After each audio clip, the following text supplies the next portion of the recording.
Монголын бүх ард түмний спортын 15 дугаар наадам амжилттай болж өндөрлөлөө. Тус наадам маань 9 сарын 14-өөс 17 оны хооронд 3 өдөр үргэлжиллээ.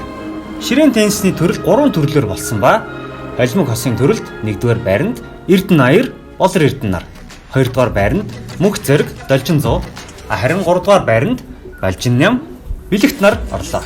Харин эрэгтэй ганцаарчсан төрөлд 1-р байранд Эрдэнэ Аяр, 2-р байранд Бэлэгт, 3-р байранд Тэмүүлэн, 4-р байранд Бэлэгц нар орлоо.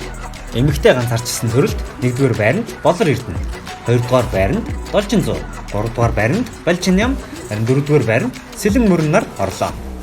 Эмэгтэй багийн төрөлд 1-р байранд Баг Хангай дүүрэг, 2-р байранд Говь Сүмбэр аймаг, 3-р байранд Баян Онгор аймаг, эрэгтэй багийн төрөлд эхний байранд Орхон аймаг, 2-р байранд Хинтээ аймаг, харин 3-р байранд Чингэлтэй дүүргийн багууд орлоо. Наадам маань ширүүн өрсөлдөөнтэй маш сайхан болж өнгөрлөө. Ингээд дараагийн спортын их наадмаар уулзцгаая. Ширээн теннис Монголд хөгжих болтугай. Өсгөхөд Ширээн теннисний клуб.